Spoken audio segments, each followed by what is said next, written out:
गगन सदर्शम वंदे विष्णु भवहरं सर्वलोकैकनिमिः स्वस्ति नो बृहस्पतिर्दधातु प्रकादस्वा मारुतः पृथ्वीमातरः शुभं जावानो विदधि कुजमयः अग्निजिह्वा मनवः सूरचक्षसो विश्वेनो देव अवसागमन्विह भद्रं कर्णेभिः शृणुयाम देवा भद्रं पश्येमग्भुंसस्तनोर्भक्षेमहि देवहितं जदायुः शतमिन्नो शरदो अन्ति देवा जतरा नशक्रा जरसन्तनो नाम पुत्रासो जत्र पितरो भवन्ति मानो मध्यारेरिकता जोगन्त्यो अदितिर्गौरदितिरन्तरिक्षमदितिर्माता स पिता स पुत्रः विश्वे देवा अदितिः पञ्चजना अदितिर्जातवतोमाभ्यो शान्ति सहस्रशीर्षा पुरुषः सहस्राक्षः सहस्रपादः स भूमिगुं सर्वतः प्रकाशतिष्ठदशाङ्गुलं पुरुष एवेदगुं सर्वं यद्भूतं यच्च भाव्यम् उतामृतस्वशेषानो जदन्नेनातिरोहति एतावानस्य महिमातो जायाच पुरुषः पादोश्च विश्वाभूतानि त्रिपादस्यामृतं दिवि त्रिपादोर्ध्व उदित पुरुषः पादोश्चेहा भवत्पुनः ततो विक्वङ्गक्रामशासन नशने अभि ततो विराट जायत यादो अधिपुरुषः सजातो अत्यहिचत पश्चात् भूमिमतो पुरः तस्माच्च न सर्वभूतः सम्भृतं प्रकदाज्यम् पशुस्ताश्चक्रीवा यव्यानारण्यां ग्राम्याश्च ये तस्माच्च न सर्वभूतरिचः सामान्य जगनीरे छन्दा गुंसि जगनीरे तस्मात् जायत तस्मात् स्वा अजायन्त जेके चोभयादतः गावो जगनीरे तस्मात् जाता अजावयः तं जग्नं परहिचि प्रोक्षन् पुरुषं जातमग्रतः तेन देवा अयजन्त साध्याधिकयश्च ये चतुरुखं वयदुः कतिधावय कल्पयन् मुखं किमस्यासीत् बाहु किमोरुपादौच्यते ब्राह्मणोऽस्य मुखमासीत् बाहुराजन्यः कृतः ऊरुर्धस्यजद्वेष्यः पद्भ्यां शूद्रो अजायत श्रोत्रादवायुश्च प्राणश्च अग्निरजायत नाभ्या आसीदन्तरिक्षगुंशीष्णोद्यौ समवर्तत पद्भ्यां भूमिर्दिशः श्रोत्रा तथा लोकान् कल्पयन् जतपुरुषेण हविका देवा जन्मतन्वता वसन्तो शासीदाजङ्घ्रिग्मः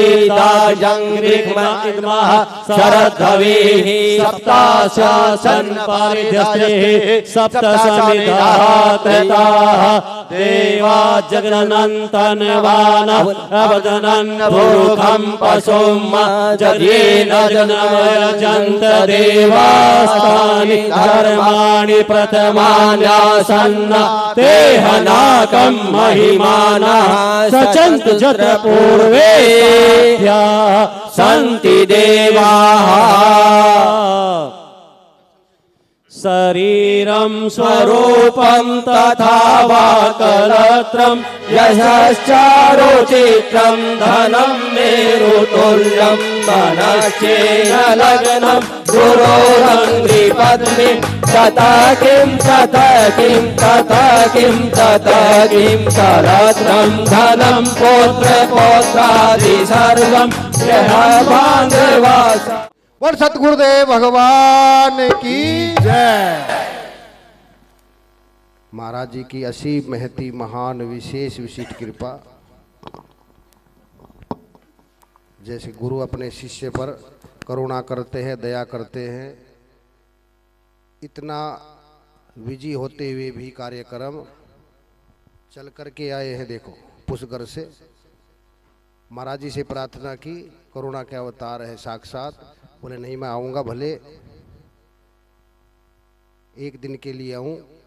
और महाराज जी ने हम सब की प्रार्थना स्वीकार की है। यो तो बहुत कीमत है मगर है गुलशन, जो ग्राहक होते हैं ये मुफ्त में बिक जाते हैं। ये मुफ्त में बिकी हस्तियाँ जिनकी महिमा को वेद शास्त्र गा रहे हैं और नेति नेति कह रहे हैं, संत की महिमा वेद न जाने, जितनी जाने इतनी बखाने। साक्षात ब्रह्मज्ञानी महापुरुष। आपको बता था पृथु प्रसंग में, पृथु जी कह रहे हैं जिन घरों में ब्रह्मज्ञानी महापुरुषों के संतों के चरण प्रक्षालन करने के बाद छींटे पड़ जाते, उसके जन्म जन्मांतर कल्प कल्पांतर युग युगांतर के सारे पाप ताप संताप नष्ट हो जाते हैं। और बड़े बड़े घर होते हैं और जहाँ संतों के चरण कमल नहीं पड़ते, घर तो बड़े हैं परंतु जिस पेड़ पर सर्प लटक रहे।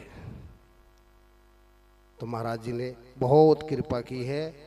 महाराज जी थके हुए भी है। एक भजन गुरुदेव के स्वागत में विनोद जी गाएंगे। इतनी दूर से चल कर के आए हैं, ये तो महाराज जी की बड़ी असीम कृपा है और आप लोगों का प्रेम है। क्योंकि महाराज जी का दर्शनों के लिए ललायित रहती है ना पूरी संगत। सब कह रहे थे कि चरण प्रक्षालन करना तो हल में करना, सब आ जाए, कमरे में सब नहीं आ सकते। तो महाराज जी तो इतने करुणा वरुणालय है, तुरंत स्वीकार कर लेते अपने बच्चों की बातें। कल महाराज जी 1 घंटा आप लोगों को सत्संग क्या सुनाएंगे, निहाल करेंगे। ये तो साक्षात सुखदेव के अवतार है और ऐसी कोई शब्द नहीं है जो भागवत का नहीं जानते। तो नानी के सामने क्या ननिहाल की बात करनी। महाराज जी को 1 घंटा हम सभी बड़ी श्रद्धा भक्ति निष्ठा से सुनेंगे। महामंडलेश्वर हनुमान धाम वाले महाराज जी भी आएंगे, इसलिए और महात्मा जी को हमने पहले ही बुलाया उद्घाटन पर, क्योंकि महाराज जी को सब सुनना चाहते हैं। आपको 1 घंटा आशीर्वाद देंगे सबको। और जो भागवत जी का रहस्य है, वेदांत का सार है, भागवत सुनने से पहले क्या करना चाहिए, सुनते समय क्या करना चाहिए और सुनने के बाद क्या करना चाहिए, ये सभी महाराज श्री के श्रीमुख से आप सभी सुनेंगे।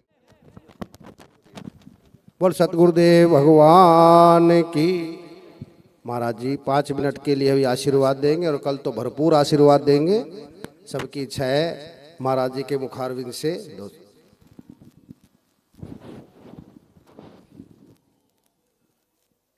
नमः परमहंसास्वादित चरण कमल चिन्ह करंदाय भक्तजनमानस निवासाय श्री रामचंद्राय। ईश्वरो गुरुरात्मेति मूर्ति भेद विभागिने व्योमवत् व्याप्त देहाय दक्षिणामूर्तये नमः। नमो महद्भ्यो गुरुभ्यो सर्वेभ्यो नमो नमः।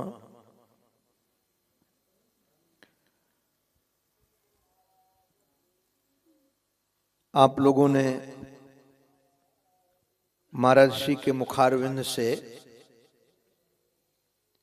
नंदोत्सव की कथा सुनी होगी।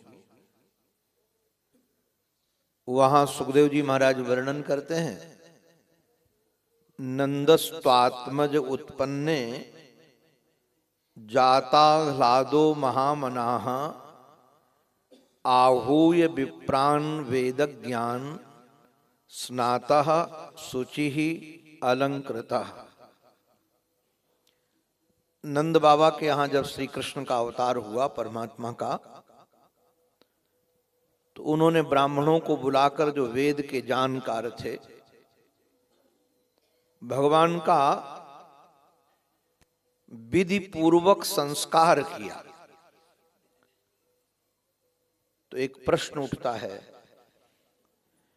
प्रश्न यह है कि जहां विकार होता है वहीं संस्कार की जरूरत है। जैसे हम पुरुषों को दाढ़ी आती है तो बनानी पड़ती है, हटानी पड़ती है। किंतु माताओं को हटानी पड़ती है। क्यों नहीं हटानी पड़ती? कि आती ही नहीं है। अगर उनको बाल आए तो उनको भी हटाने पड़ेंगे। विकार हो तो संस्कार करना पड़ेगा। तो परमात्मा में ऐसा कौन सा विकार था जिसका संस्कार नंद बाबा ने किया? क्योंकि परमात्मा तो विकार शून्य है,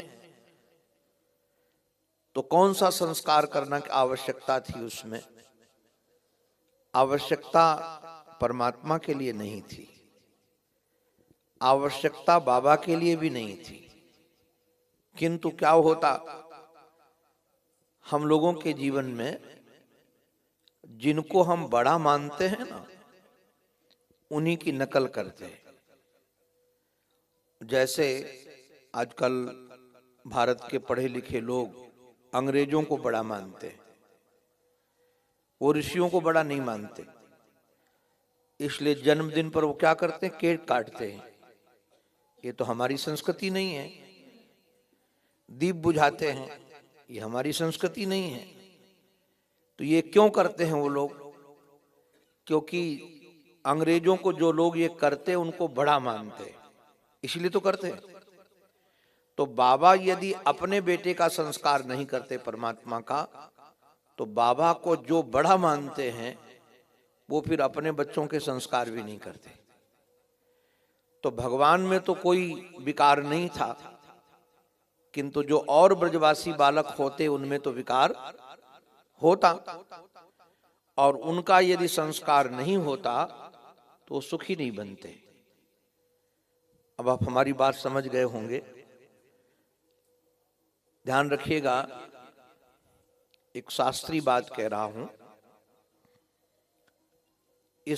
आदेश स्थानवत होता है व्याकरण की दृष्टि से। जिस स्थान पर व्यक्ति बैठाला जाता है तो उसके पहले जो गरिमा उसकी होती है, जो महिमा उसकी होती है, वही स्थानत्वेन होती है। जैसे उदाहरण के लिए भारत में राष्ट्रपति का पद है, प्रधानमंत्री का पद है, तो राष्ट्रपति के पद पर जो बैठेगा वो क्या कहलाएगा? बोलो। अच्छा, कोई स्त्री बैठ जाए तो क्या कहलाएगी? राष्ट्रपत्नी तो नहीं कहलाएगी ना, पक्का ना? तो स्त्रियां कब से पति होने लगी? ये तो है ही नहीं, वो तो कैसे पति होंगी? तो उनको राष्ट्रपति इसलिए कहा जाता है, वो पदत्वेन, वो पद का नाम है राष्ट्रपति। तो महाराज जी जिस पद पर बैठे महर्षि के, तो ये महाराजश्री स्वरूप ही है। आप ये मत समझना कि ये दूसरे हैं, महाराजश्री के स्वरूप ही हैं। किंतु ये जो अभी आपने देखा महर्षि ने जो किया, वो इनको आवश्यकता नहीं है। हमारे तो मित्र हैं, इनको जरूरत ही नहीं है। ये इसलिए क्योंकि महापुरुष वो नहीं होते जो प्रवचन करें, महापुरुष वो होते हैं जो जिए। क्योंकि केवल प्रवचन करेंगे तो नेता लोग तो बहुत बढ़िया प्रवचन करते हैं। जब चुनाव का समय आता है तो नेता लोगों को ऐसा बढ़िया लक्ष्य होता है कि पूरे देश का, पूरे गांव का, पूरे घर का इन 5 साल में ही उद्धार हो जाएगा। कोई विश्व में गरीब नहीं रहेगा और कोई ऐसा रास्ता नहीं रहेगा जिसमें गड्ढे न हो, कोई झगड़ा नहीं होगा। ऐसा लगता है कि नेताओं से सुन करके, किंतु 5 साल में कुछ होता है? इतने सालों से ऐसे होता रहा। क्यों नहीं होता? क्योंकि वो बोलते हैं, करते नहीं है। अगर बोलना और करना दोनों प्रारंभ कर दे तो निश्चित रूप से उद्धार हो जाएगा। तो महद पुरुष लोग केवल बोलते बोलते नहीं हैं, वो करते भी हैं। महापुरुषों का स्वभाव है कि गुरुजनों के प्रति आदर रखना चाहिए, तो कोई अपने को बड़ा मानना चाहिए, तो वो आदर करके हम लोगों को दिखाते हैं कि ऐसे गुरुजनों के प्रति आदर करना चाहिए। केवल बोलने से काम नहीं बनेगा। हमारे पूज्य स्वामी अखंडानंद जी महाराज सरस्वती भारत के बहुत अद्भुत विलक्षण विद्वान महापुरुष थे, अवतारी पुरुष थे। आज जो लोग भागवत की कथा करते हैं उनकी कृपा से।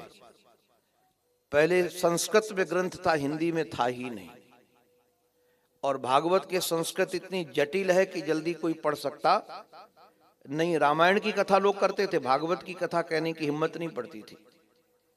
तो जब महर्षि का अवतार हुआ, गीता पर से उन्होंने अनुवाद किया, अनुवाद करके प्रकाशित हुआ, स्वयं सरल भाषा में प्रवचन किए, तो उसको सुन सुन करके सब करने लगे, क्योंकि सरल कर दिया ना। किंतु जब उनका अमृत महोत्सव मनाया गया, 75वां जन्मदिन, तो उसमें एक भारत के संत आए, श्री प्रभुदत्त ब्रह्मचारी जी। बहुत अच्छे संत थे, महर्षि से उम्र में बड़े थे, और अंग्रेजों के समय में उन्होंने अखंड नाम संकीर्तन प्रयाग में रखा था, जिसमें लाखों आदमी भोजन करने आते थे। कहाँ से आते थे, कौन करता था व्यवस्था, किसी को पता नहीं। अंग्रेज आश्चर्य मानते थे, भारत परतंत्र था। तो उनके स्थान पर महाराज जी को गुरु मिले थे, उनके यहाँ प्रवचन कर रहे थे वो, और उनके स्थान पर पूज्य सिवड़िया बाबा जी उनको गुरु के रूप में मिले। तो उनके स्थान पर मिलने के कारण वो जैसे वृंदावन में आए, तो जैसे आज महाराज जी ने किया ना, ऐसे महाराज जी ने भी किया। उनके चरण धोए, आरती की, और कहा हमारे पिता कल्प हैं। तो लोगों को आश्चर्य लगा। उस समय भारत के सब उद्योगपति उनके चेला थे, टाटा भी, बिरला भी, जेके संघानी, सब उनके शिष्य थे। बिरला आदि तो लाइन में खड़े रहते थे कि दर्शन मिल जाए। किंतु उसके बाद भी महापुरुष को क्यों उन्होंने वंदन किया? वो इसलिए वंदन किया कि हम लोगों को दृष्टि मिले कि अपने से बड़ों के प्रति आदर कैसा रखना चाहिए। तो महापुरुष वो नहीं कि जो बोले, महापुरुष वो है जो उसके आधार पर आचरण भी करे। अब जैसे हम लोग बोलते हैं कि जगत मिथ्या है, ब्रह्म सत्यम जगत मिथ्या, किंतु हम छोटी छोटी बातों पर लड़ने लगे, छोटी छोटी बातों पर अटक जाएं, तो आप लोग क्या कहोगे?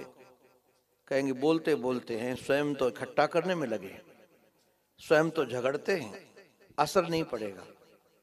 किंतु क्रीड़ा सब करे महापुरुष लोग, किंतु कहीं आकर्षण न हो, कहीं बंधे नहीं, कहीं राग न हो, ये उनके व्यवहार से पता चलता है। ये इसलिए मैं कई बार लोगों को कहता हूं, सोना कसे व्यक्ति बसे। सोना जब कसौटी पर कसा जाता है तब खोटा या खरा पता चलता है। ऐसे जब व्यक्ति के साथ रहोगे तो आपको पता चलेगा, क्योंकि भाषा तो सब लोग अच्छी बोलते हैं। तो जब महापुरुषों के आप संकट रहोगे तो उनकी सहजता, उनकी सरलता, उनकी रिजुता वो आपको लखित होगी। जैसे भगवान करुणा करके जीव बनकर उतर आते हैं, ऐसे ही करुणा करके गुरुजन इस रूप में उतर आते हैं, तो वह अपने जीवन से उस प्रकार का दर्शन कराते हैं। तो आप महर्षि के माध्यम से इस बात को देखते हो, इसलिए आपके चित्त में हम तो महर्षि का ही भाव रखते हैं, महर्षि का प्रेम है, क्योंकि हमको बचपन में महर्षि का बहुत संग मिला। बड़े महाराज जी का प्रेमपुरी में महाराज जी आते थे और मैं भी जाता था वहाँ। कई वर्षों तक हमको लगता है 90 से लेकर के लगातार महर्षि का संग मिलता था, और महाराज जी के चरणों में बैठता था, महाराज जी को सुनता था, महाराज जी के प्रति हमारा गुरु भाव था। और उसी नाते पूज्य महाराज जी से मुलाकात हुई, तो महर्षि उस प्रेम को यथार्थवत रखते हैं।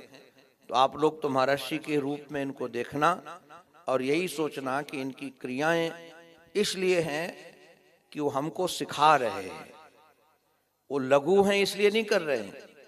एक आपको आश्चर्य की बात बताएं, एक सेठ है, एक मुनीम है, दो हैं। सेठ बड़ा पैसे वाला है, तो वो कहीं जाता है ना तो उसको कपड़ों की परवाह नहीं होती है, कहो फटे कपड़ा पहन ले, क्योंकि सबको लगा पता है कि ये सेठ है, पैसे की कमी इसके पास नहीं है। मुनीम को डर रहता है कि कोई उसको गरीब न समझ ले, इसलिए उसके जो कपड़े होते हैं उसका टिप टॉप रहना उठना, उसको डर लगता है कि कोई उसको छोटा न समझ ले, कोई गरीब न समझ ले। अमीर जो अंदर से अमीर होता है उसको कभी डर नहीं होता कि लोग उसको गरीब न समझ लें, और जो गरीब होता है उसको डर लगता है कोई गरीब न समझ ले। तो जो महद पुरुष अंतःकरण से विराट होते हैं उनको डर नहीं होता कि कोई समझ लेगा कि ये छोटे हैं। उनको तो पता है कोई क्रिया करें वो बड़े ही रहेंगे, क्योंकि वो अंदर से बड़े हैं। तो जो अंदर से बड़े होते और योग्यता का फल यही है, विद्या ददाति विनयम। विद्या जिसके जीवन में आती वो विनय आता है। जैसे वृक्ष में जब फल आते हैं तो वृक्ष झुकता है कि नहीं झुकता, सहज झुक जाता है। ऐसे व्यक्ति में जब सद्गुण आते हैं, सदाचार आता है, तो वह फिर झुक जाता है। उसकी पहचान है कि फलदार हो गया है। और जो फलदार नहीं होता वो कहीं झुकता नहीं है। तो गुरुजनों से शिक्षा यही लेनी है, जैसे कृष्ण को संस्कार की कोई जरूरत नहीं थी, न बाबा को जरूरत थी, तब भी भगवान ने कृष्ण ने निषेध नहीं किया और बाबा ने निबंध नहीं किया। ऐसे महर्षि जिस स्थान पर हैं उनको ये सब कुछ करने की जरूरत नहीं है, किंतु इसलिए कि हम लोगों को संस्कार पड़े, हम लोगों के हृदय में आदर हो। क्योंकि ध्यान रखना, ज्ञान व्यक्ति के जीवन में तभी फलता है जब उसके जीवन में श्रद्धा और विश्वास। भवानी शंकरौ वंदे श्रद्धा विश्वास रूपिणो, याभ्याम बिना न पश्यन्ति सिद्धाः स्वांतस्थमीश्वरम। हमारे हृदय में परमात्मा है, सबके, आपके, सबके। ऐसा नहीं केवल हमारे, यहाँ कण कण में, चींटी के हृदय में परमात्मा है। किंतु वो परमात्मा व्यक्ति क्यों नहीं देख पाता है इतना पास होने के बाद भी? क्योंकि श्रद्धा विश्वास नहीं है। जैसे श्रद्धा और विश्वास हो जाएगा तो जैसे इन महापुरुषों को अनुभूति होती है वैसे हमको अनुभूति होगी। तो हमारे जीवन में बढ़ाना है श्रद्धा और विश्वास, और वो श्रद्धा विश्वास निश्चित रूप से महापुरुषों के संग से मिलता है। कपिल भगवान अपनी माँ को कहते हैं, सताम प्रसंगान मम वीर्य संविदो भवंत हृत कर्ण रसायना कथा तज्जोषणादा स्वपवर्ग वर्तमनी श्रद्धा रतिर भक्तिर अनुक्रमिष्यति। महापुरुषों के संग से ही श्रद्धा मिलती है। हम लोगों को जो श्रद्धा विश्वास मिला है पूज्य संतों की कृपा से मिला है। अगर उनका संग न करते तो 2 अक्षर पढ़ के समझते बहुत बड़े विद्वान हो गए, और 2-4 लोग अपने आगे पीछे हो जाते तो हम सोचते कि सबसे बड़े साधु हम ही हैं। हम देखते हैं बच्चों को वृंदावन में, कथाकारों को देखते हैं, अंगूठा छाप हैं, भट्टाचार हैं, किंतु अभिमान उनको इतना बड़ा है कि लगता है उनसे बड़ा कोई व्यास है ही नहीं। उनकी कथा में संत भी पहुंच जाएं तो अभिवादन भी नहीं करेंगे, संत समझ जाए। उसका कारण क्या है कि ओछी विद्या है, विद्या है ही नहीं। विद्या होती तो तुरंत विनम्रता आती है। संतों को देख करके तो भगवान वंदन करते हैं। भगवान श्री कृष्ण कहते हैं कि संतों के पीछे पीछे मैं चलता हूं कि उनकी चरण रज हमको मिल जाए तो हमारा उद्धार हो जाए। तो जिनकी हम कथा कहते हैं, आप जरा विचार करो, वो संतों के प्रेमी हैं, और हम कथा कह के हम संतों के प्रेमी न बन पाए तो हमारे जीवन में कथा उतरी ही कहां। और भगवान राम स्वयं कहते हैं, मोते अधिक संत करि लेखा। भगवान कहते हैं मोते अधिक संत कर, ये नहीं कहते कि संत से अधिक मोको लेखा, मोते अधिक संत कर लेखा। कारण क्या है इसके पीछे? कि भगवान में भी कई चीजें ऐसी नहीं हैं जो संतों में हैं, वो हम फिर कभी बताएंगे। ओम पूर्णमदः पूर्णमिदं पूर्णात् पूर्णमुदच्यते पूर्णस्य पूर्णमादाय पूर्णमेवावशिष्यते। ओम शांति शांति शांति। ये संकल्प तो सच कहें हमारा था। आपको आश्चर्य लगेगा, मैंने यहाँ जमीन भी देखी थी, महाराज जी को बताया भी था, इस हनुमत धाम के उस तरफ, किंतु पता नहीं ठाकुर जी हमारे से कुछ करवाने वाले नहीं हैं गुरुदेव। तो हम तो प्रयास कर करके रह गए चुपचाप कि तो महाराज जी ने उस संकल्प को यहाँ साकार कर दिया और इतना दिव्य बनाया है। आप लोगों को अच्छा लगे, गौरव है कि अपना है ना स्थान। सुखताल में ऐसा दूसरा स्थान नहीं है, सुखताल में ऐसा दूसरा स्थान ही नहीं है। इतना साफ सुथरा, इतना शुद्ध प्रकाश, चारों तरफ खुला, महर्षि ने हर दृष्टि को ध्यान में रखा है। और क्यों ना ऐसा हो, परमात्मा के संकल्प से इतना बड़ा संसार बन जाता है। तदैक्षत एको हम बहुश्यामी प्रजाए, ओ संकाल पूरा संसार बन गया। तो महात्मा की तो दृष्टि ऐसी हो जाए तो प्रकृति फिर दौड़ती है, वो सोचती है कि उसको हम करके धन्य हो जाएंगी, हमारे ऊपर दृष्टि पड़ जाएगी।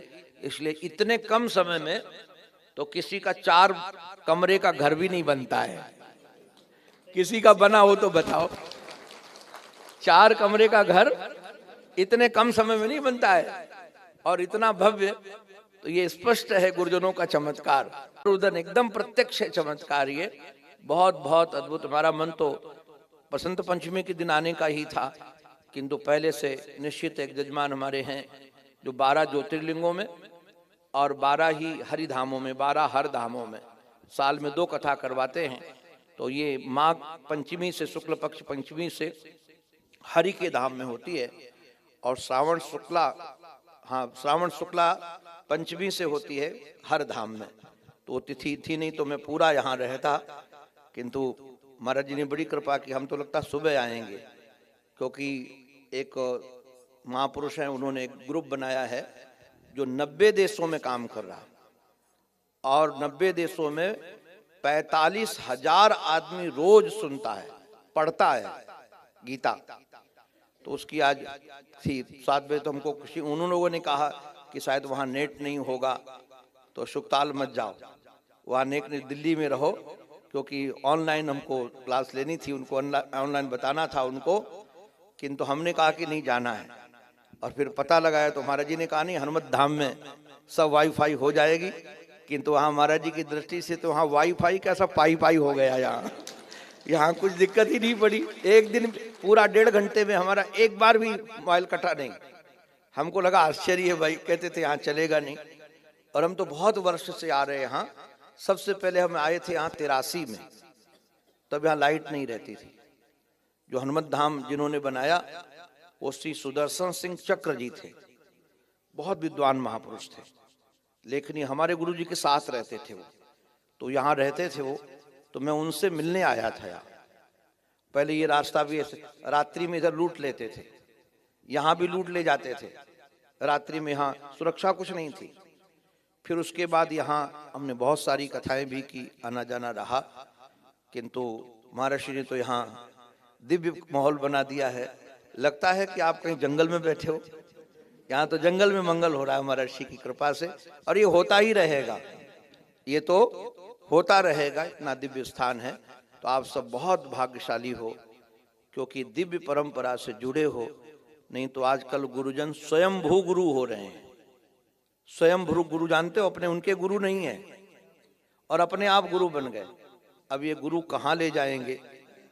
अंधे नियमाना यथांधा, श्रुति कहती है जैसा एक अंधा चलता है, उसके पीछे के सब कहते आ जाओ आ जाओ। अंधा कहता हमको दिखाई पड़ रहा है, हम तुमको ले चलेंगे, और सारे अंधे उसी के पीछे दौड़ पड़ते। अब जरा विचार करो, वो अंधा कुआं में गिरेगा तो सब अंधे गिरेंगे कि नहीं गिरेंगे? तो आज ऐसी दशा हो गई है। निगुरा गुरु, स्वयंभू गुरु, अपने आप गुरुजनों का न नाम लेते हैं, न गुरुजनों की कोई चर्चा करते हैं। उनको लगता है गुरु को यदि हम नाम ले देंगे तो हम छोटे हो जाएंगे, लोग कहेंगे इनके भी गुरु हैं। अब बताइए, जब भगवान कृष्ण के गुरु थे, राम के गुरु थे, आप जरा विचार करो, भगवत पाद शंकराचार्य भगवान के गुरु थे, ब्रह्मा जी के गुरु थे, नारद जी के गुरु थे, वशिष्ठ के गुरु थे, तो ये श्रीमान जी कहाँ से पैदा हुए स्वयंभू?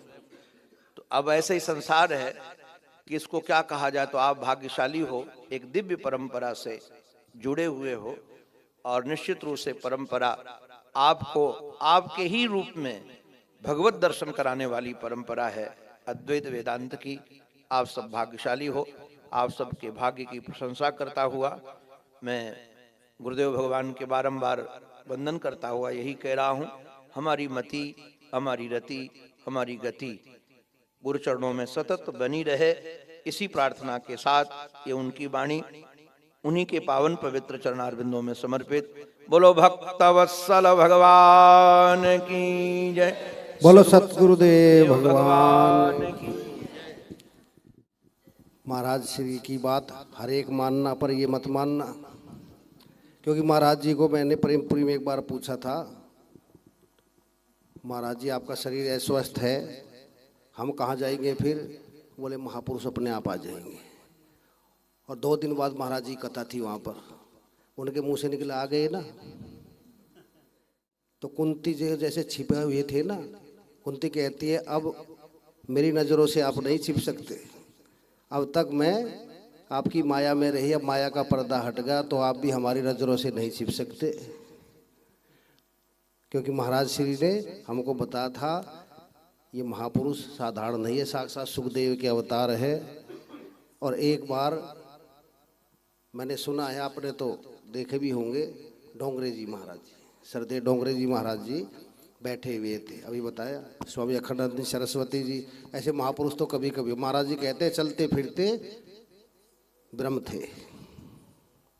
और महाराज श्री को वही ले गए थे प्रेमपुरी आश्रम में, उन्होंने कहा था वेदांत सुनना है तो महाराज जी का नाम लिया कि उनको बुलाना। तो बैठे हुए थे, जैसे महाराज जी कह रहे हैं नहीं तो हमारे मित्र है, तो कोई बैठा था सज्जन, स्वामी अखंडानंद सरस्वती जी ने कहा कि ये हमारे मित्र है, तो वे बाथरूम में चले गए। तो डोंगरे महाराज जी ने कहा देखो ये महापुरुष है, ये तो कहते हैं कि हमारे मित्र है, इनकी महानता है, परंतु तुम मित्र मत समझ लेना, नहीं तुम्हारा अनिष्ट हो जाएगा, तुम इनको महाराज जी समझना। तो महाराज जी की उदारता है, कह देते हैं। मैं तो भागवत जानता भी नहीं था, सबसे पहले सूरतगिरी मंगले में सुनी महाराज जी कथा। महाराज जी के पास गया, मत्था टेकने, कहीं स्थान मिला, नहीं मिला तो मेरे पास ही सो जाना। रोज सुनने आता था आश्रम से, तब भागवत जी में मेरे को जागृत थी। तो भागवत जी के गुरु जी महापुरुष महाराज जी है, महाराज जी की कृपा बनी है और आशीर्वाद है सदा, रतिमति गति इनके चरणों में बनी रहे। और महाराज जी ने कहा था आगे ना महापुरुष।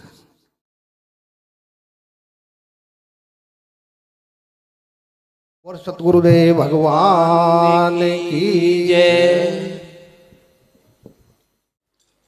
गोविंद मेरो है, गोपाल मेरो है, गोविंद मेरो है, गोपाल मेरो है, श्रीवा के बिहारी नंदलाल मेरो है, श्रीबा के बिहारी नंदलाल मेरो है, गोविंद मेरो है, गोपाल मेरो है, गोविंद मेरो है, गोपाल मेरो है, श्रीवा के बिहारी नंदलाल मेरो है, श्रीबा के बिहारी नंदलाल मेरो है, गोविंद मेरो है, गोपाल मेरो है, गोविंद मेरो है, गोपाल मेरो है, गोविंद मेरो है, गोपाल मेरो है, गोविंद मेरो है, गोपाल मेरो है,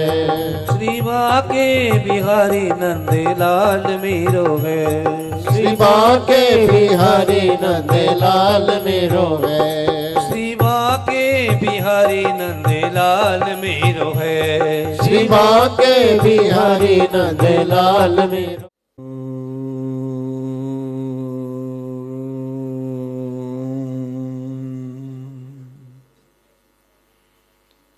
पूर्णानंद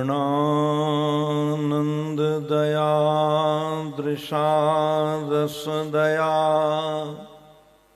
शाश्वत प्रसादोदया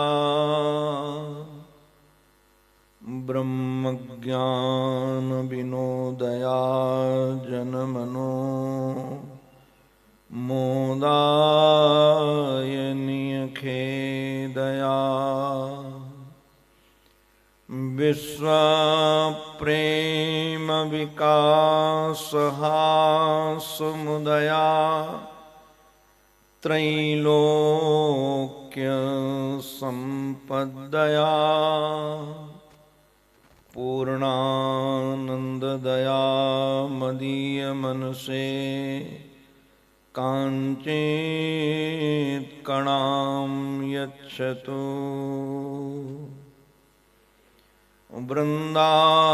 वृंदावनेश्वर मुकुंद मनोज्ञवेश बंसी विभूषित कराम्बुज पद्मनेत्र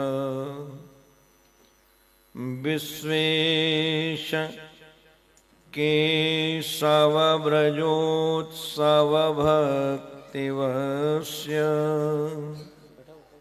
देवेश पाण्डवपते मम देहि दास्यम्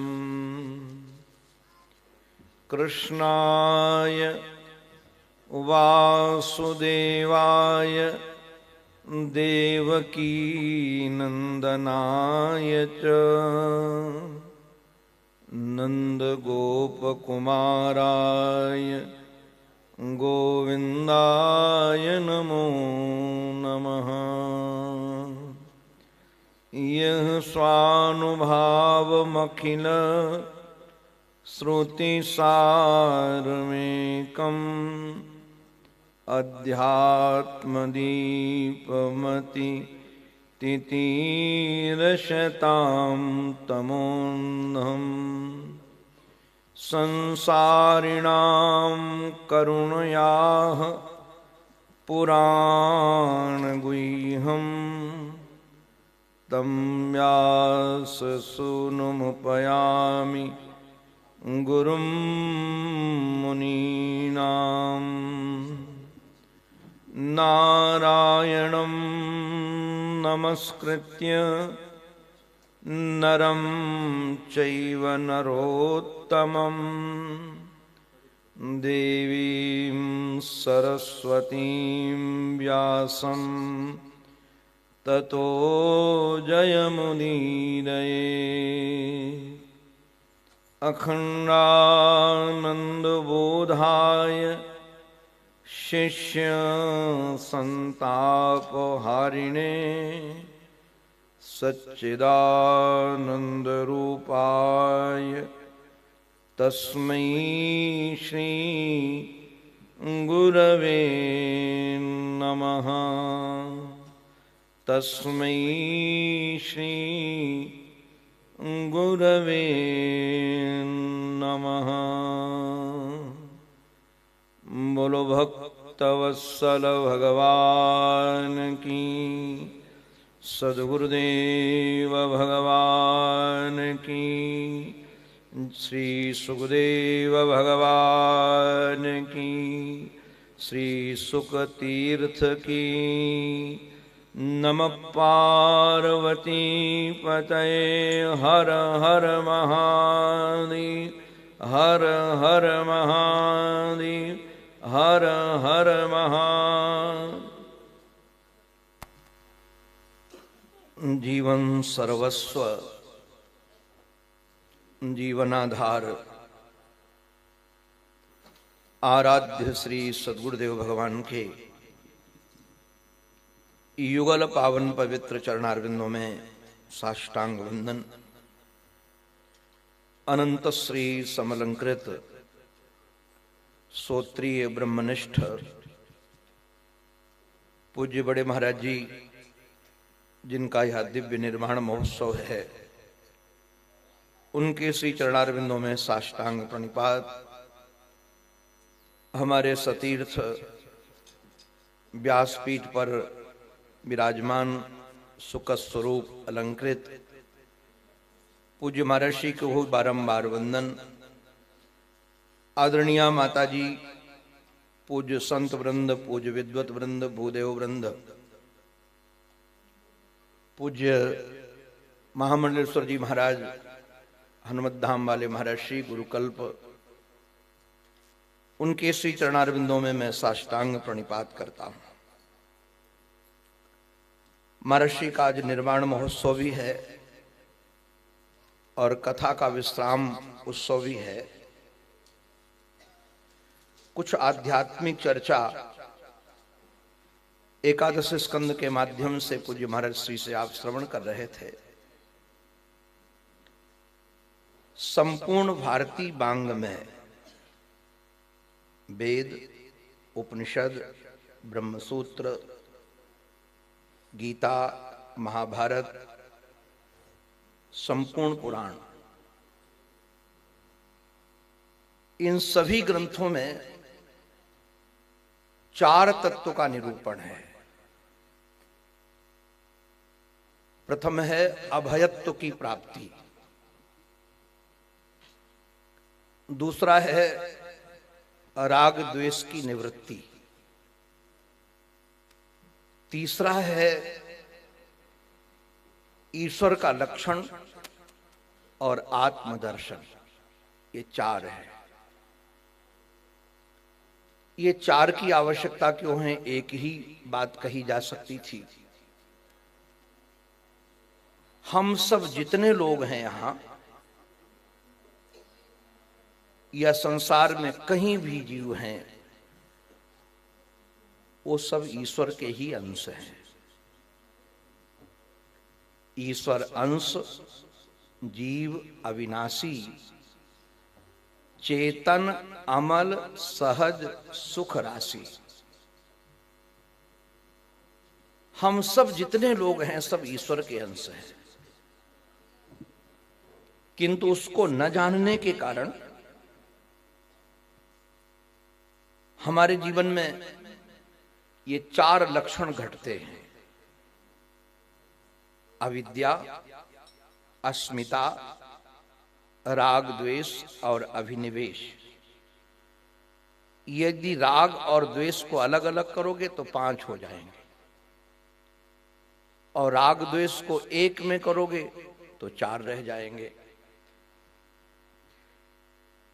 ये पंच पर्वा अविद्या कहा जाता है इसको। इस अविद्या से घटना क्या घटती है? जो परमात्मा अभी है यही है, जो हाजिर हुजूर है। जो परमात्मा यहां नहीं वो परमात्मा कहीं नहीं। जो परमात्मा अभी नहीं वो परमात्मा कभी नहीं। किंतु जो हाजिर हुजूर है, अभी है, यही है, जो हम सब की मांग है। हम सब की मांग परमात्मा है। किसी को ये बात जानकारी न हो अलग बात है। जैसे कोई कहे कि हमारा मानस इसमें नीर पीने का है या नीर हमें चाहिए। सामने वाला व्यक्ति कहे यहां नीर तो नहीं मिलता, पानी मिलता है। अथवा कोई अंग्रेजी में कहे कि हमको वाटर चाहिए, सामने वाला कहे कि नहीं, यहां वाटर तो नहीं है, यहां तो पानी है केवल। तो जैसे शब्द भेद है, ये पर्यायवाची ही है कि परमात्मा चाहिए या आनंद चाहिए। मैं 3 प्रश्न आप सबसे कर रहा हूं। आपको जीवन चाहिए कि नहीं? कोई मरना चाहता हो तो जरा हाथ ऊपर करो। गलती से भी मत कर देना, नहीं तो गड़बड़ मामला है। सीढ़ियां उतरने में फिसल जाओगे तो काम पूरा हो जाएगा। तो किसी को मौत पसंद नहीं है, किसी को अज्ञान पसंद है, नासमझी नहीं पसंद। अच्छा, किसी को दुख चाहिए? कोई हाथ ऊपर कर रहा है दुख वाला? ध्यान रखना, अगर हाथ ऊपर करोगे तुरंत सप्लाई कर दूंगा मैं यहां से। आजकल तो मोबाइल का स्विच दबाने की जरूरत है, तुरंत पहुंच जाएगा। आपको किसी को दुख नहीं चाहिए। मैं एक प्रश्न और कर रहा हूं, आपको सुख सुबह चाहिए कि शाम को चाहिए कि दोपहर को चाहिए? पूरे दिन चाहिए ना? पक्का लाख कर रहा हूं। अच्छा, तुम्हें ऐसा सुख चाहिए कि सुख ताल में इमानो चेतना केंद्र में मिले किंतु घर में न मिले? घर वाला भी चाहिए ना? अच्छा, घर वाले से चाहिए कि नहीं चाहिए? उससे तो पहले चाहिए। तो घर वाला चाहिए, घर वाले से चाहिए। अच्छा, कोई वस्तु विशेष ऐसी जिससे सुख चाहिए, जिससे नहीं चाहिए। आप कहोगे सब व्यक्ति से चाहिए, सब वस्तु से चाहिए, सब स्थान में चाहिए, सब काल में चाहिए। मांग का पता चल गया। ऐसे ही आनंद का नाम परमात्मा है, ऐसे ही आनंद का नाम आत्मा है। ध्यान रखिएगा, एक परमात्मा ही ऐसे है कि हर देश में तू, हर वेश में तू, तेरे नाम अनेक तू एक ही है। किंतु अब परमात्मा हमको पता चल गया कि हमको चाहिए क्या। बहुत लोगों को तो पता ही नहीं कि हमको चाहिए क्या। तो यदि हमको ऐसा सुख चाहिए तो निश्चित रूप से हमें परमात्मा चाहिए। अब ये परमात्मा की प्राप्ति हो क्यों नहीं रही है? परमात्मा है सब जगह, सब देश में, सब देश में, सब स्थान में। तो उसका सबसे पहला कारण है अभिनिवेश। अभिनिवेश जानते हैं किसे कहते हैं? अभिनिवेश उसका नाम है, आजकल तो लोग निवेश तो जानते होंगे, जैसे लोग चांदी में निवेश कर रहे हैं, सोने में निवेश कर रहे हैं, प्रॉपर्टी में निवेश कर रहे हैं। निवेश माने प्रविष्ट कर देना, घुस जाना। अब हुआ क्या कि कोई भी हमारे में से, आप में से शरीर कभी नहीं हो सकता है। जैसे कार में बैठने वाला व्यक्ति कार नहीं होता, कपड़ा पहनने वाला व्यक्ति कपड़ा नहीं होता, ऐसे शरीर में रहने वाला व्यक्ति कभी शरीर नहीं हो सकता है। इस अभिनिवेश को मिटाने के लिए ठाकुर जी ने बड़ा बढ़िया प्रयोग किया। गीता के 2 अध्याय में भगवान ने मूल से इसका निरूपण करना प्रारंभ किया। भगवान ने पहले शरीर का निरूपण किया, फिर आत्मा का निरूपण किया, दोनों को अलग अलग। भगवान कहते हैं वासांस जीर्णानि यथा विहाय नवानि गृह्णाति नरोपराणि। जैसे कोई पुराने कपड़े छोड़कर नए कपड़े पहन लेता है, वो वैसे ये शरीर छोड़ करके कोई दूसरा शरीर ले लेता है। अच्छा, जरा विचार करना, हमारे सनातन धर्म की बहुत अद्भुत विज्ञान शैली है। विज्ञान शैली ये है, सनातन धर्म में जिस व्यक्ति का शरीर पूरा हो जाता है उसके निमित्त तर्पण करते हैं, पिंडदान करते हैं। तो जो मर गया है उसको पिंडदान की क्या जरूरत है? तर्पण की क्या जरूरत है? अब तो है ही नहीं वो।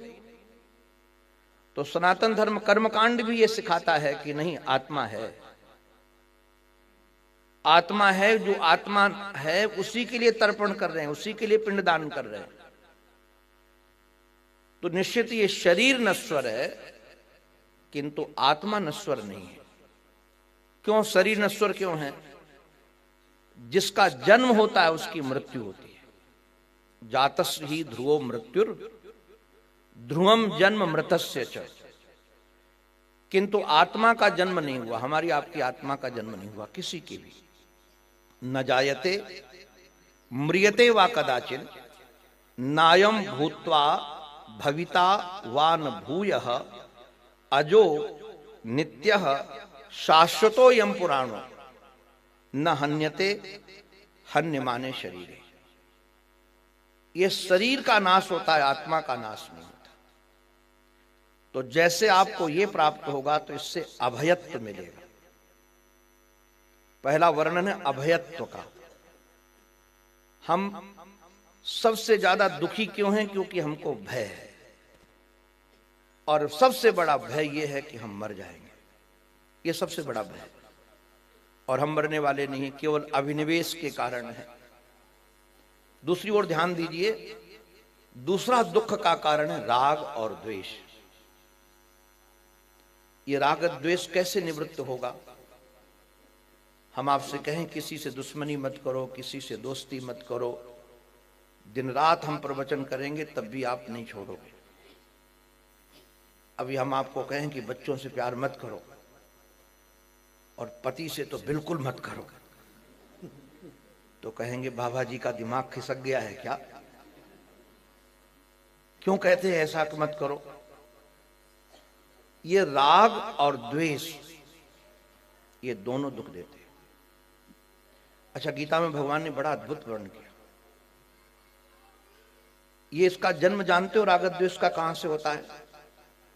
काम एस, क्रोध एस, रजोगुण समुद्भवः। अच्छा, काम एस, क्रोध एस, एस कहने का अर्थ क्या है? ये दोनों एक ही हैं। भ्रांति है लोगों की। लोगों को लगता है काम दूसरा है, क्रोध दूसरा है। भगवान ने इतना बढ़िया गीता में निरूपण किया है। काम का जन्म कहां से होता है? बोले संगासन जायते कामः, कामात् क्रोधो भी जायते, क्रोधाद भवति सम्मोहः, सम्मोहात् स्मृति विभ्रमः, स्मृति नाशो बुद्धि नाशो प्रणश्यति। ये क्रम है, पूरा का पूरा क्रम है। तो काम एस, क्रोध एस और रजोड़ गुण समुद्भवः, इसके बाप का नाम ये है। अब जरा विचार करो, राग और द्वेष ये क्यों होते हैं? मूल पर देखो। राग किससे होता है हमारा? जो हमको सुख देता है। और द्वेष किससे होता है? जो हमको दुख देता है। अच्छा, कितना भी नजदीकी क्यों ना हो। अच्छा, जरा एक प्रश्न है हमारा। आप लोगों के जो खोपड़ी में जुएं होते हैं वो प्यारे लगते हैं? आप ऐसे तो पैदा हुए हैं। जुओं के तो माई बाप दोनों एक ही आप ही हो। हमारा तो माँ बाप दूसरे हैं। किंतु जुएं जो पैदा हुए उनकी मां भी आप, बाप भी आप, किंतु वो आपको प्रिय नहीं है। क्यों प्रिय नहीं है? क्योंकि सोने नहीं देते, शांति से बैठने नहीं देते। तो हमको दुख देते, इसलिए जुओं को मारने के लिए पूरा प्रयास हम करते हैं। तो निश्चय ये हुआ कि जो सुख देता है, दुख देता है, वही हमारे राग द्वेष का कारण है। किंतु अगर गहराई से गीता के आधार पर चिंतन करोगे, भागवत के आधार पर चिंतन करोगे, तो आपको पता चलेगा कि किसी भी सिद्धांत के आधार पर इनमें सुख दुख देने का सामर्थ्य ही नहीं है। न कर्म के, न उपासना के, न ज्ञान के। ये जो अनुभूति जिसके कारण राग द्वेष कर बैठे हम आप, गजब का खेल है। किसी में न सुख देने का सामर्थ्य, न दुख देने का। भागवतकार भगवान श्री कृष्ण ने तो कहा कि जैसे काष्ठ की पुतली होती ना, और काष्ठ की पुतली जो नाचती है, वो क्या काष्ठ की पुतली में नाचने का सामर्थ्य होता है? योषा दारुमयी यथा, योषा दारुमयी यथा का अभिप्राय है कठपुतली। दारू माने लकड़ी, योषा माने स्त्री, कठपुतली। जैसे कठपुतली नाचती है और कठपुतली को कोई नचाने वाला है, ऐसे जो हमको सुख दे रहा है, जो हमको दुख दे रहा है, इसके मूल में इसको कोई नचाने वाला है। कौन नचाने वाला है फिर? वो हमको जो आकर के अभी साल उड़ा गए, माला पहना गए और दक्षिणा दे गए, ये अपने आप आए थे। ये माला पहनाने वाला दिखता है कि मेला पहना रहा है, किंतु कर्म के सिद्धांत का आधार है हमारे ही कर्म का विपाक है। हमने जो शुभ कर्म किए हैं उसके आधार पर माला मिल रहा है, माल मिल रहा है। तुम लोगों को साला मिलता है, हमको साल मिल रहा है। आप लोगों को तो एक ही आध साला मिले होंगे, यहां तो रोज साल मिलते हैं। तो ध्यान दीजिएगा, इसका कारण क्या है? इसका कारण है हमारे शुभ कर्म, कर्म के आधार पर। तो अब जिसने हमको माला पहनाया उससे हम काहे को राग करने जाएं? हमारा कर्म ही है। अब माला पहनने का मन हो तो बढ़िया बढ़िया कर्म करो तुम भी, तो लोग माला पहनाएंगे। तो कर्म सिद्धांत के आधार पर व्यक्ति से राग द्वेष शिथिल हो गया। और भक्ति सिद्धांत के आधार पर, क्योंकि वेद त्रिकांडात्मक ही है, चौथा नहीं है। भक्ति सिद्धांत के आधार पर राम सूत्रधर अंतर्यामी, भगवान ही सूत्रधर है। योषा दारू मैया था जैसे प्रयोग किया था, तो सूत्रधर माने कठपुतली को नचाने वाले, और राम ईश्वर हैं, परमात्मा है। तो अब कठपुतली कमर मटकाए या हाथ मटकाए या आंखें मटकाए, वो तीनों मटकाती है। आंखें भी बहुत बढ़िया मटकाती है वो, आप लोग इतनी बढ़िया नहीं मटका सकते। अब वो आंख मटकाए या कमर मटकाए या हाथ मटकाए, मटकाने वाला कौन है? जो सूत्रधर है। तो ये क्रियाएं जो भी हो रही हैं, सत असत क्रिया मेरे प्रति, आपके प्रति, वो निश्चित रूप से ईश्वर करने वाला है। जब ये ज्ञान होगा तो राग द्वेष की शिथिलता होगी। और ज्ञान के आधार पर तो सब अपना मन ही कर रहा है। क्यों? ये सारी सृष्टि, ध्यान रखना, जैसे स्थूल सृष्टि के रचयिता ब्रह्मा है, वैसे स्वप्न सृष्टि का रचयिता हमारा मन है। हमारा मन ही उसका रचयिता है। मन ही रचयिता है, मन ही दृश्य है, मन ही दृष्टा है, दूसरा कोई नहीं है। अब यदि विचार करोगे तीनों कांड के आधार पर, तो माला पहनाए या माल दे, या साल उड़ाए या गाली दे। इसलिए सुखदेव जी महाराज को कोई फर्क नहीं पड़ता था। सुखदेव जी महाराज जब यहां पर आए, तत्रा भवत भगवान व्यासपुत्र यदृच्छया गामट मानोनपेक्षा अलक्ष लिंग निज लाभ तुष्ट वृत्यश्च बालैहि अवधूत भेषः द्वयष्ट वर्षम सुकुमार पादम। 16 वर्ष की अवस्था थी। स्त्रियां लगी थी बहुत, क्योंकि सुंदर बहुत थे सुखदेव जी। तो एक से एक सुंदर स्त्रियां लगी थी और प्यासी आंखों से निहार रही थी। वो फूल डाल रही थी कि महाराज जी के पैर बड़े कोमल हैं, कांटे न लग जाए, कंकड़ न लग जाए, तो फूल बिछा रही थी। और हमारे जैसे अज्ञानी बालक भी लगे थे, वो धूल चढ़ा रहे थे। बाबा जी आए हो, बाबा जी आए हो, बाबा जी आए हो। एक तरफ फूल डाले जा रहे, एक तरफ धूल डाली जा रही, और दोनों में सम है।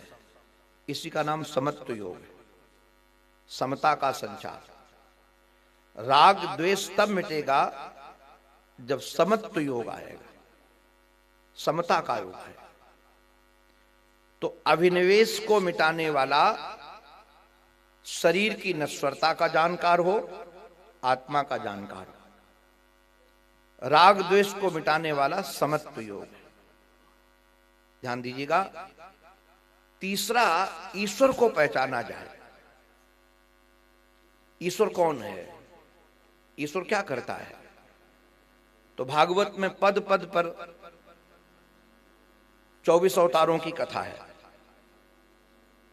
और गजब की बात आपको बताएं, भागवत के प्रथम स्कंद के 2 अध्याय में निरूपण किया, फिर 3 अध्याय में भगवान के अवतारों का निरूपण किया। अवतारों का निरूपण करने के बाद सूत जी महाराज कहते हैं, इदम भागवतम नाम, इसी का नाम भागवत है। क्योंकि ईश्वर किस रूप में कैसे आता है, अच्छा अभी तक हम लोग यही जानते हैं। इसको थोड़ा समझिएगा। गीता में भी रामायण में भी, वैसे तो रामायण में ईश्वर के अवतार के कई हेतु दिए गए, 5 हेतु तो प्रकट बखाना, और बाद में ये कह दिया इद मिथ्यम कही जात न सोई, अवतार इसी कारण होता है, इसको नहीं कहा जा सकता।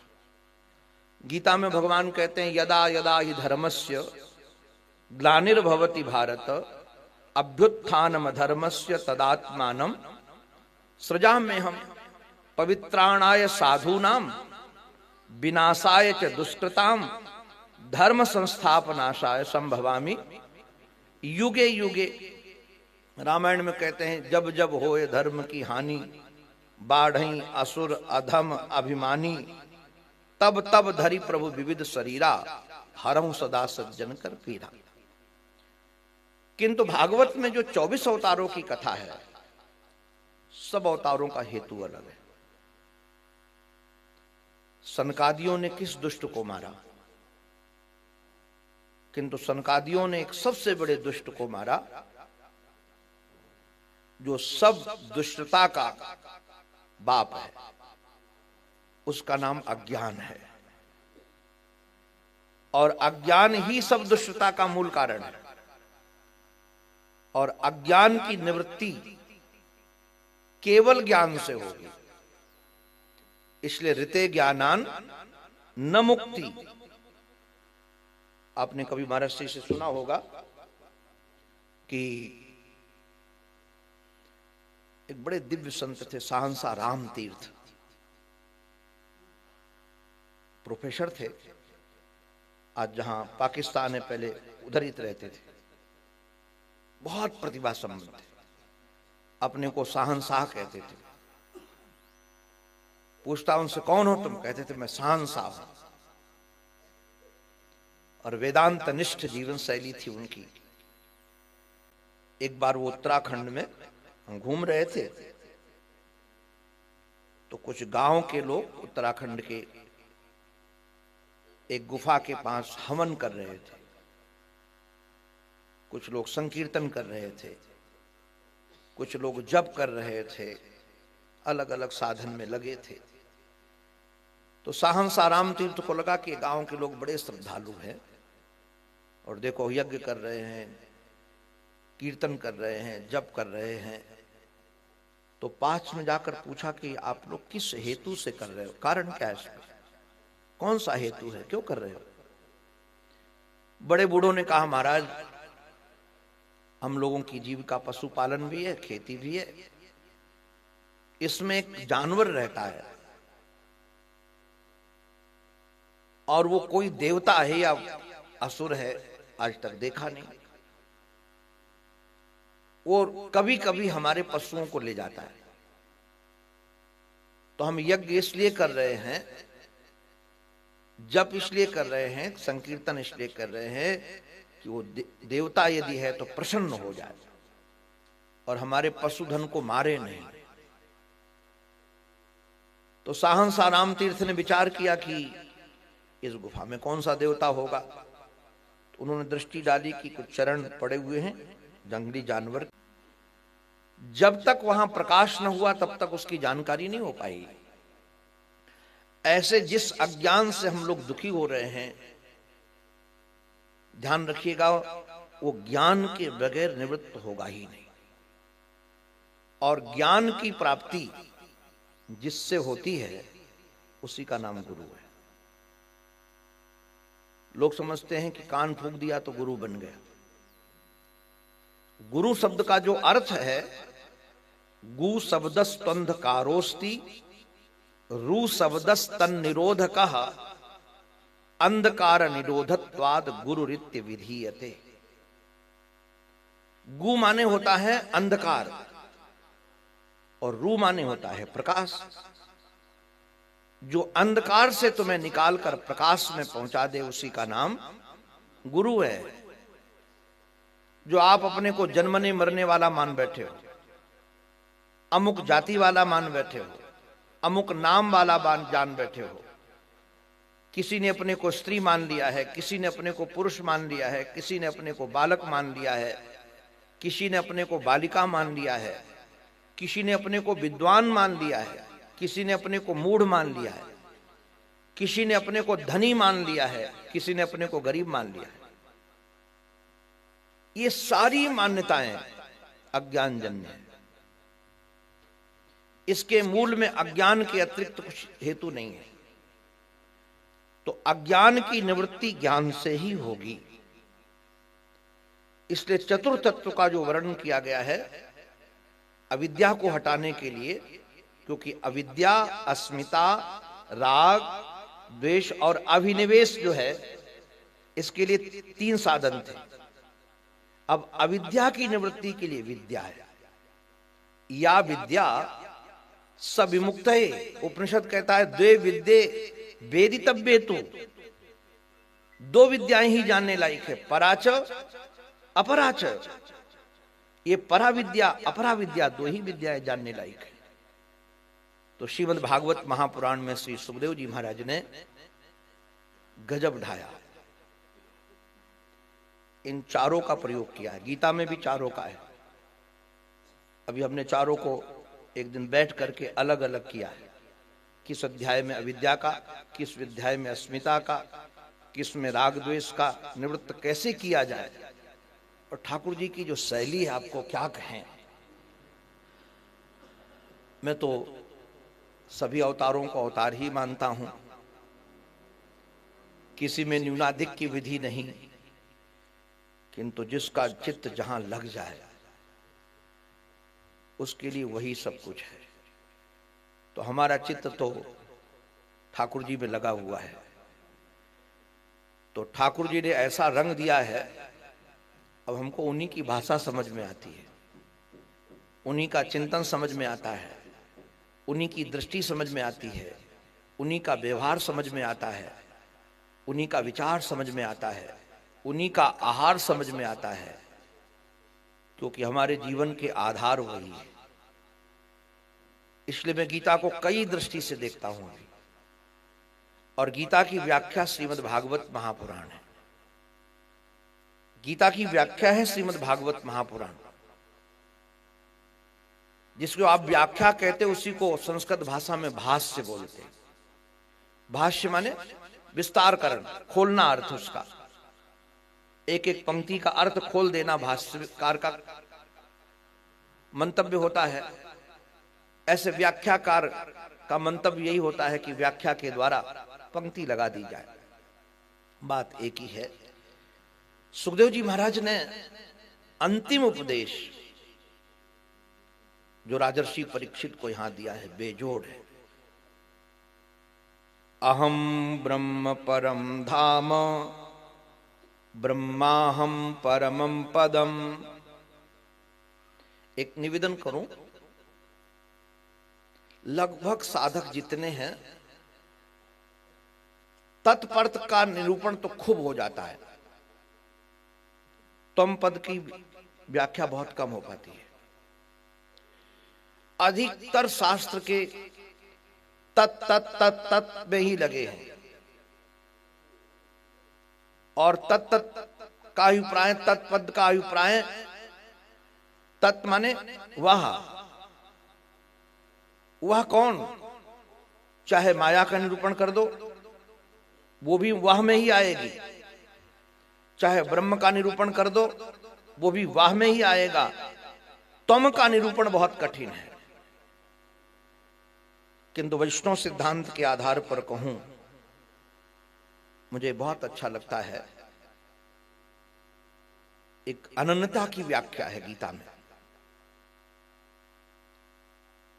और भगवान को अनन्य होना बहुत पसंद है। अनन्यास चिंतयन्तो माम, ये अनन्य है। किंतु वैष्णवों का अनन्य और हमारे वेदांत का अनन्य फर्क है। उसमें क्या है, अनंता का लक्षण यह है कि भगवान सब भगवान है। जो न टरे मति न टरे हनुमंत, कैसी मति न टरे, चराचर भगवंत है, रूप रास भगवंत। किंतु फर्क इतना है कि मैं सेवक सचराचर, रूप रास भगवंत। वो अपने को और भगवान को थोड़ा अलग अलग रखते हैं, क्योंकि उनको रस लेना है ना। क्योंकि जब तक दो नहीं होंगे तब तक रसोत्पत्ति नहीं मिलती है। क्योंकि इंद्रियों का स्वभाव बाहर की ओर है, अंदर की ओर है नहीं। इंद्रियां सब बहिर्मुख है। तो इंद्रियों से यदि सुख लेना हो तो फिर बाहर एक और कल्पना करनी पड़ेगी। अपनी आत्मा को तो तुम छू नहीं पाओगे, आत्मा को तो देख नहीं पाओगे, आत्मा को गले नहीं लगा पाओगे, आत्मा को चूम नहीं पाओगे। इसलिए क्या किया हमने, आत्मा का ही एक रूप सामने खड़ा कर दिया और अपने को उससे अलग कर दिया, सेवक के रूप में या सख्य भाव के रूप में या वात्सल्य भाव के रूप में या मधुर भाव के रूप में। तो कहा हम रस लेते रहेंगे। और उसमें बड़ी मति न टरई हनुमंत, ऐसी मति टरे नहीं। ये जो मति न टरे हनुमंत है ना, इसमें बड़ा जोरदार खेल है इसका, इसमें विचार करने लायक है। तो वो दृढ़ता है, क्योंकि फिर बहिर्सुख चला जाएगा। किंतु अद्वैत दर्शन तो ये है। अच्छा, जरा एक बात आपसे हम पूछना चाहते हैं, आप सब पठित हैं। आजकल तो आप माताओं को भी सब पिसा पिसाया नमक मिलता है। पहले नमक की ढेली होती थी, अभी भी सेंधा नमक तो पाषाण रूप में आता ही है। पहले ये भी नमक डेला डेला होता था, घर में पीस लेते थे। अब एक नमक का ढेला समुद्र की थाह लेने चला। बाहर खड़ा हुआ व्यक्ति बोला, मैं प्रतीक्षा कर रहा हूं, कितना गहरा है, कितना चौड़ा है, कितना तरल है, तुम खोज कर बताओ। वो बेचारा डुबकी लगाने गया, वर्षों होकर लौट कर आया ही नहीं। क्यों नहीं आया? क्योंकि जिसको खोजने गया था उसी का अंश था, खोजते खोजते उसी में लीन हो गया। तो जो जिज्ञासु बनकर भगवान को निहारने जाता है, पाने जाता है, वह जिज्ञासु बनते बनते वो ज्ञानी ऐसे बनता है कि अपने को अलग कर पाता नहीं है। इसलिए अहम ब्रह्म परम धाम। अच्छा, एक बड़ी रसीली बात और है, ये बहुत दिव्य है। अभी हमको पूज्य महाराज जी को सुनना है, हनुमत धाम वाले महाराज जी। मैं प्रातःकाल महाराज जी के चरणों में बैठा था, तो महाराज जी हमको बोले कि हमको तो कुछ आता जाता नहीं है। हमने कहा हमको पता है, क्योंकि मैं बहुत वर्षों से परिचित हूँ, 92 से तो बहुत सन्निकट हूँ। उसके पहले भी हमने पूज्य श्री सुदर्शन चक्र जी महाराज, आपके महाराज जिनके पास रहते, उनके भी दर्शन किए। तो हमने कहा जो वक्ता लोग 3 घंटे में बोलेंगे ना, आप वो 3 मिनट में बोल दोगे। तो आप सुनोगे अभी महाराज जी को। तो जो मैं एक बात कहना चाहता था, इसलिए ध्यान रखना, कहीं ज्ञानी बनने का अभिमान करोगे तो ज्ञानी नहीं अज्ञानी ही होगे। ज्ञानी बनने का अभिमान करोगे कि मैं ज्ञानी हूं, तो आप ज्ञानी नहीं अज्ञानी होगे। क्यों ज्ञानी का अभिमान क्यों नहीं हो सकता है? क्योंकि ब्रह्मविद ब्रह्मैव भवति। जब ब्रह्म को जानेगा, जैसे हमारा नमक का डेला नमक को जानने चला था तो सागर ही हो गया। तो यदि जीव यदि ब्रह्म को जिज्ञासु बनकर खोजने जाएगा, तो क्या ब्रह्म और जीव अलग अलग रह जाएगा? और यदि अलग अलग रह गया तो फिर ज्ञानी है कैसा? वो तो अज्ञानी है। और श्री परीक्षित जी ने जो भागवत सुनी थी, आहा, इससे लगता है कि उन्होंने सुना था। परीक्षित जी महाराज से सुखदेव जी महाराज ने पूछा कैसा लग रहा है? तो भय निवृत्ति के लिए आए थे, अस्मिता मिटाने के लिए आए थे, क्योंकि भय था कि तक्षक काट लेगा, मैं मर जाऊंगा। उसकी चर्चा न करके सुखदेव जी महाराज से कहते हैं, आपने मेरे ऊपर अनुग्रह बहुत किया, अनुग्रहीतोस्मि। आपने हमको अनादि निधन भगवान का चरित्र सुनाया और आपकी कृपा से एक बड़ा बढ़िया काम हुआ। क्या हुआ? बोले अज्ञानम च निरस्तम में ज्ञान विज्ञान निष्ठया, मेरा अज्ञान निरस्त हो गया। ये नहीं कहा कि मैं ब्रह्म बन गया। अब हमारा परीक्षित तक्षक कुछ नहीं कर पाएगा, पहले कर लेता। बोले अज्ञानम च निरस्तम में ज्ञान विज्ञान निष्ठया। आजकल हम लोग क्या करते, त्वम पद का संशोधन न करने के कारण ये जो ज्ञानी पने का अभिमान होता है वो त्वम पद का संशोधन न करने के कारण, वो त्वम पद को अलग रख लिया उसने, इसलिए लगता है कि मैं ज्ञानी हो गया। तो उन्होंने कितनी सूक्ष्म बात कही है, ज्ञान विज्ञान निष्ठया। ज्ञानी बनना सरल है, विज्ञानी बनना बड़ा कठिन है। आप कहोगे ज्ञानी तो बुद्धि के बल पर बन जाएगा, कोई तार्किक बन जाएगा। जो बहुत बुद्धिमान होगा, बुद्धि सूक्ष्म होगी तो ज्ञानी बन जाएगा वो। एक भारत में दार्शनिक हुए, नाम नहीं लूंगा उनका, मैं ऐसे लोगों का नाम कम लेता हूं जो शास्त्र सम्मत नहीं जीते। जो शास्त्र सम्मत जीते हैं उनका नाम भी लेता हूं, उनको वंदन भी करता हूं। बहुत प्रज्ञावान थे। पिछली शताब्दी में बहुत कम लोग ऐसे प्रज्ञावान हुए, वैसी प्रज्ञा थी उनकी।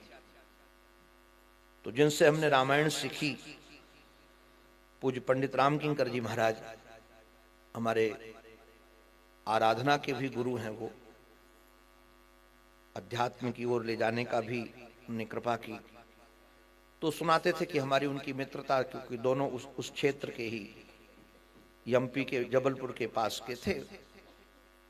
तो एक दिन वो आए और आकर के बोले कि जब आप प्रवचन करते उसके बाद मुझे बोलना है, पहले नहीं। तो उन्होंने कहा विषय क्या बोलोगे? तो मैं सूचना दे दूंगा कि इस विषय पर ये, क्योंकि हमारे बाद बोलेंगे। जैसे महाराज जी के बाद मैं बोला तो महाराज जी ने सूचना दे दी। तो बोले जो आप बोलोगे उसका मैं खंडन करूंगा।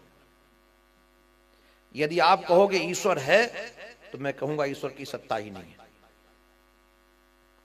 और आपने कहा कि ईश्वर की सत्ता नहीं तो मैं ईश्वर को सिद्ध कर दूंगा। तो पूज्य पंडित जी महाराज ने पूछा इससे मिलेगा क्या? क्या मिलेगा इससे? उन्होंने कहा लोग यही समझेंगे कि मैं आपसे बड़ा विद्वान। तो बोले इससे समाज को क्या मिलेगा इससे? तुम्हारे प्रति आकर्षण तो बढ़ेगा लोगों का, किंतु एक से श्रद्धा टूटी, एक की ओर श्रद्धा बढ़ी, तो तुमने प्राप्त क्या किया? बोले उससे लेना देना नहीं, मैं तो अपनी बुद्धि का कौशल दिखाऊंगा। ये ज्ञानी लोग हैं। शास्त्र के बल पर, तर्क के बल पर, विद्या के बल पर, युक्तियों के बल पर सत को असत, असत को सत सिद्ध करने का सामर्थ्य इन्होंने, किंतु ये विज्ञानी नहीं है।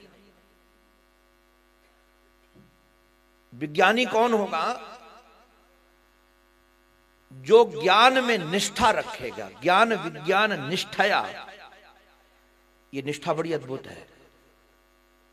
रामचरितमानस में कई जगह निष्ठा का जो शब्द का प्रयोग है, गीता में भी। ये निष्ठा जो है, निष्ठा धातु जो इस अर्थ में है, नी उपसर्ग पूर्व निष्ठा धातु है।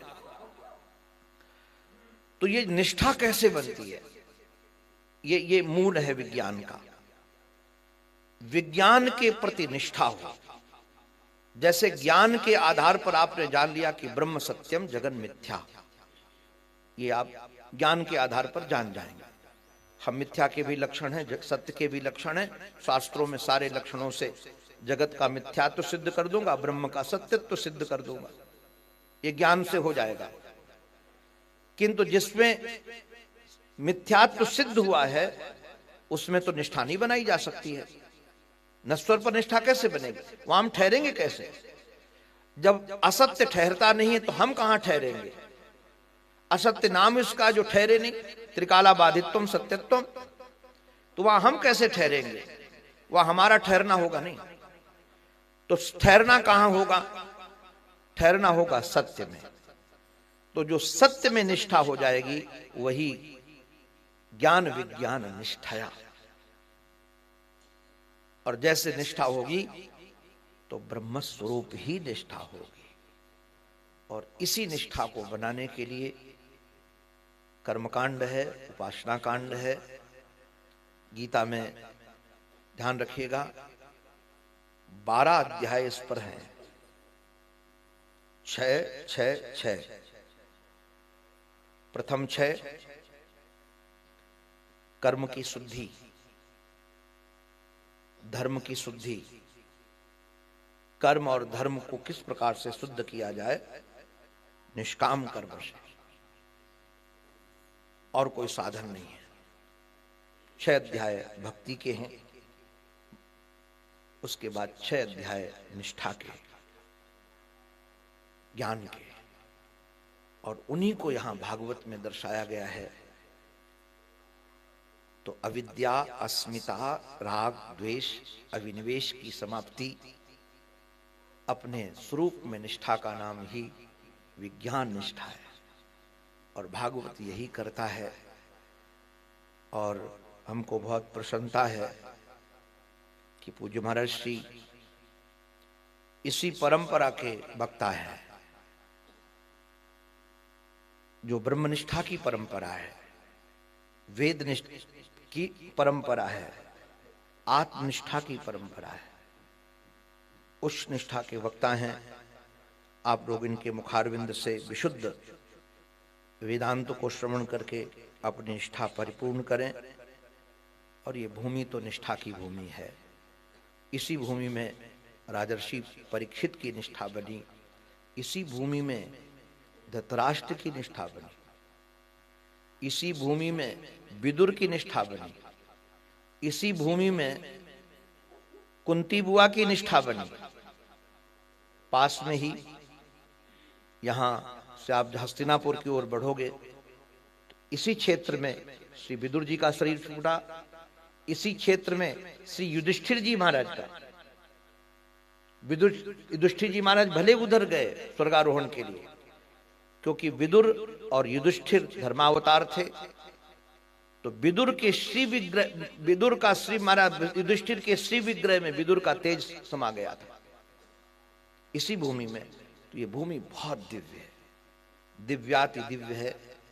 यहाँ व्यास, पराशर, पुंडरीक, च्यवन, परशुराम, गालो, भृगु, मार्कंडे, ये बड़े बड़े संत ज्ञान की पिपाशा लेकर के, प्रेम की पिपाशा लेकर के माँ गंगा के पावन पवित्र तट पर। और भागवत में एक वर्णन है, तट आनंद नामकम। ये भागवत कहाँ हुई थी सनकादियों? तट आनंद नामकम। मैं बहुत खोजता था ये तट आनंद नामक है कहाँ, किधर है तट आनंद नामक तट। बहुत खोजने के बाद हमको पूज्य श्री विष्णु आश्रम जी महाराज ने कहा, हरिद्वार से लेकर के ये सुकताल तक की भूमि, जिस तट पर आप बैठे हो यही तट आनंद नामक तट है। क्योंकि सुख की गद्दी इसी तट पर है, उस तट पर नहीं है। बट वृक्ष इसी तट पर है, तो ये आनंद नामक तट है। आनंद नामक तट में आपको आनंद की अनुभूति हो, इसी उद्देश्य से महर्षि ने यह दिव्य स्थान बनाया है। और आप लोग इसका आनंद ले रहे हैं, सतत आनंद लेते रहे आप सबकी ज्ञान में, गुरु में। क्योंकि निश्चित रूप से जिसकी गुरु में निष्ठा नहीं, वो ज्ञान में निष्ठा नहीं बन सकती। तो गुरु में निष्ठा नहीं होगी तो गुरु वाक्यों में निष्ठा कैसे होगी? और यदि गुरु वाक्यों में निष्ठा नहीं होगी तो आपको आत्मनिष्ठा तो हो ही नहीं सकती। इसलिए ये अध्यात्म की यात्रा गुरु से प्रारंभ होती है, गुरु निष्ठा। क्योंकि गुरु वाक्यों पर ही हमको विश्वास करना है। ये अनमिला साजन है, अनदेखा साजन है। तो अनमिला अनदेखा साजन आपको मिलेगा तो गुरु तो बताएगा यही है श्रीमान जी। आप अपनी बुद्धि के विलक्षण से, अपने इंद्रियों के प्रमाण से इसे नहीं पा सकते हैं। क्योंकि इंद्रियां जहां जहां तक पहुंचती हैं वहां श्रुति नेति नेति नेति कह करके, श्रुति भी जहां मौन हो जाती है वहां हमारे गुरु मुखर होते हैं। ये श्रुति के मौन में गुरु मुखर होता है और गुरु मुखर होकर के ही हमको उनके सन्मुख कर देता है, जिससे हमारी निष्ठा होती है। आप सब गुरु चरणानुरागी हैं। इस दिव्य वातावरण में महर्षि के द्वारा भागवत की कथा सुन रहे हैं। ये भागवत आपको आत्मनिष्ठ बनाए, ब्रह्मनिष्ठ बनाए, गुरुनिष्ठ बनाए, ज्ञाननिष्ठ बनाए, धामनिष्ठ बनाए। यही इस पावन पवित्र भूमि में ईश्वर से प्रार्थना है, गुरु से प्रार्थना है। ओम पूर्णमदः पूर्णमिदं पूर्णात् पूर्णमुदच्यते पूर्णस्य पूर्णमादाय पूर्णमेवावशिष्यते। ओम शांति शांति शांति। बोलो सतगुरुदेव भगवान